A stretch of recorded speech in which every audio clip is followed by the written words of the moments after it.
જય માતાજી મિત્રો, કેમ છો બધા? મજામાં ને મજામાં દશો. સવાર મારા જય શ્રી કૃષ્ણ. અમે જવાના સીધા નીકળી ગયા છીએ. જો અમારા ટેલો છે તમે ભાઈ એકલા વાર્તા કરીશ તો બ્લોગ ઉતારે અમારે આગળ ક્યાં જવાનું છે તમે જરાક વિડીયોમાં બન્યા રહેજો. ભાઈ કાઢી વાળો જોવો છો હું બ્લોગ ઉતારી અને દેડી બીજા સોંભાજી દેડી પણ સોંભાજી દેડી કે છે આનામાં ટુકડો કેજો અમાર બાજુના ટાઇલેસ કે ના ટુકડો કે સોંભાજી દેડી નો છે જોઈ આ ચા પાણી કરવા રાખીએ તો પણ કાંઈ આપણે ચા પીતા નહીં એટલે ચા ની તો બહુ નહીં ચા બહુ ચા પીતા જ એને તો ગમે તો ચા દઈને ચાલુ જ હોય જો બાજુ દેવડી કોણ કોણ આવેલું છે જરા કોમેન્ટ કરી દેજો.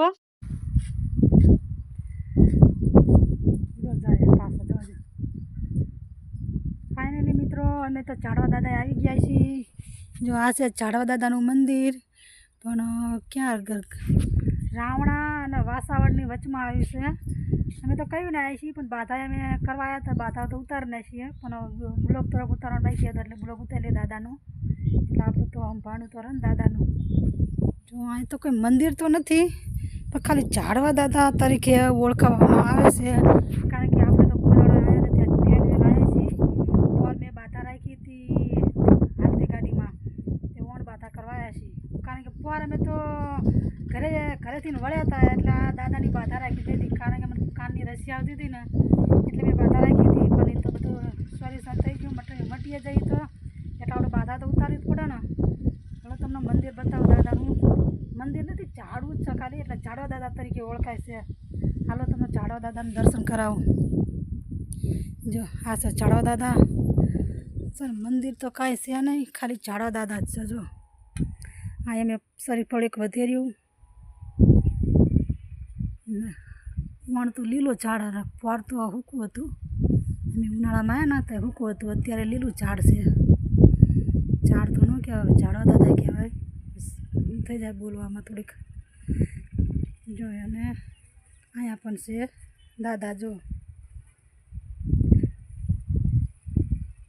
અહીંયા જો આંખોની માનતા થાય છે હાથની થાય છે પછી જો અહીંયા બાળક ન થતા અહીંયા પણ જો બધા બાળકોના પણ ફોટા મૂકેલા છે ઉપર ચડાતો ન ચડાતો બહુ ફોટા પોતા ચડું.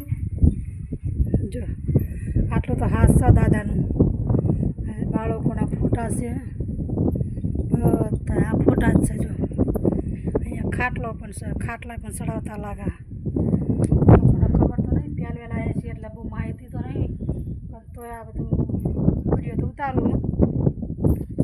હાલો તમને હાથના પગ બતાવું. જો અહીંયા પણ હાથ પગ ને બધું છે જો અહીંયા છે કે નહીં જો હાથ ને પગ ને એ બધું ઉતારે છે. પવન એટલો મસ્તીનો હોય ને તે આપણને એમ થાય કે ઘડીક વાર બેસી એ તો અમારે તો વ્યાજ જ્યાં ઠેઠ રોડે નહીં તો બ્લોગ ઉતારવા રહી જાય અહીં બે ઘડી બેઠા હોય ને તો અહીં પવન એટલો મસ્તીનો આવે મન આપણું શાંત થઈ જાય. તો પછી તમે ઝાડવા દાદાને દર્શન કરી લીધા હોય તો અમે હાલવી થોડાક આગળ હવે અમારે જો આગળ જવાનું છે વિડીયોમાં તમે બન્યા રહેજો. મારું પર્સમાં સુંદડી લઈ લેજો ને એને સુંદડીને પૂડ્યું રહેશે.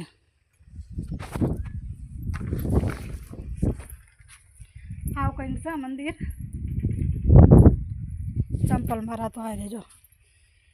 મને આ સુવિધા બહુ ગમી કારણ કે અમે ચંપલ પહેર્યો હતી પહેલાં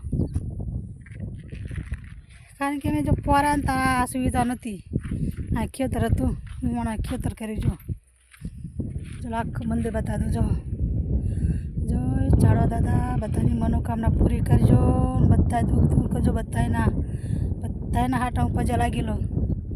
જય ઝાડવા દાદા. હા તો જો બધાને મારા બી આવી ગયા ને કોઈ દી મારા હંગાત કરવા ના હા છે બહાર નીકળવાનો રસ્તો અહીંયા તો ઝાડવા દાદાનું બોર્ડ મારેલું છે. જો અહીંયા લખેલું જય ઝાડવા દાદા ના તો નીકળવાનું. જો કોકનું ખેતર અહીંયા મારી ગાડી અમારે જવાનું છે અહીંયા વાસાવડ. જો આવીને બેઠા ને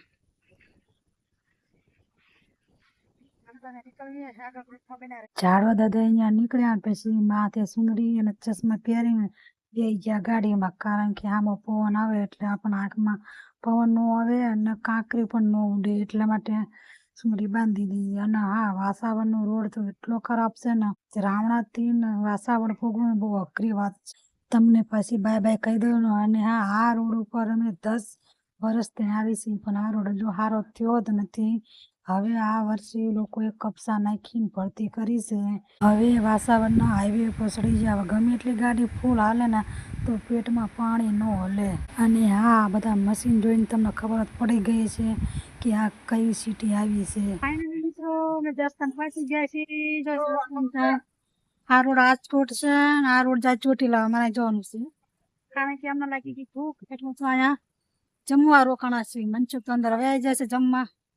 હાલો હવે તો હવે જાઉં જમવામાં છે. જો ખમણ, સંભારા, શાક, પૂરી.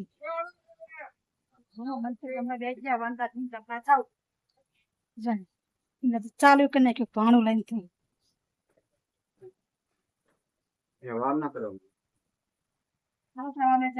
આ છે જસદણની મેન બજાર. અમે તો દર વર્ષે અહીંયા નીકળીએ છીએ, પણ આ વર્ષે અમે સ્પેશિયલ બ્લોગ બનાવવા હાથું છીએ અમે ગાડી બજારે લીધી હતી. અને હા, હવે અમારે જવાનું છે ચોટીલા વાળા હાઈવે ઉપર ચડવાનું છે. હવે હાલો, હવે ચોટીલાનો હાઈવે રસ્તો આવી ગયો છે. હવે મળશું આપણે બધા ચોટીલા. અને હા મિત્રો, અમે કમળાપુરની તો એક આગળ આવ્યા હતા. મને એમ કહ્યું કે યાર આ શું નીકળ્યું આવડું મોટું સાત, અહીંયા તો મોટા મોટા પંખા. પંખાનો તો એવો પવન આવે, એવો પવન આવે તો મને એમ થયું કે હું ગાડીમાં બેઠી હતી, મને ઉડાડી ના મૂકે તો સારું, એટલો પવન લાગે. આ બાજુના માણસો સારું, કારણ કે ખેતરમાં મફતના પંખા આવે એટલે હવા તો મફતની મળે, એટલે નરા પંખે પંખા જો ઊંચા ઊંચા થાંભલા નરા. અને હા મિત્રો, હવે આવી ગયું ચોટીલા. ચોટીલા તો આવ્યા, પણ ઠેઠ દર્શન કરવા તો ન જવાનું, કારણ કે મનસુખ થાકી જતા એટલે અમારા થઈ ગયો ઝઘડો, એટલે અમારે તે દર્શન કરવા ન જવાનું. પણ આટલે તો વિડીયો બનાવી તમને દર્શન તો કરાવી લઉં. અને હા, દર્શન કરી લીધા હોય તો જય ચાવનમાં જરૂર લખજો. અમારા તો દર્શન ન થયા, પણ વિડીયોમાં તમને તો દર્શન કરાવ્યા. અને હા, અહીંયા તો જો પબ્લિક કોઈ નહોતું ને, એટલે બજાર હાવ ખાલી હતી. ચૈત્રી પૂનમના દિવસે તો આ બજારમાં માણસો હમાય જ નહીં, એટલું પબ્લિક. જો અત્યારે આવે ને પબ્લિકનો તો બહુ મજા આવે દર્શન કરવાની અને ફરવાની. અમે તો અહીંયા નીકળી ગયા. હવે ચલો આટલે બ્લોગ રાખું. હવે બાય બાય. બધાને દર્શન કરી લીધા હોય તો કોમેન્ટ કરજો બધાય. જય માતાજી, જય ચાવનમાં, બધાનું સારું કરજો.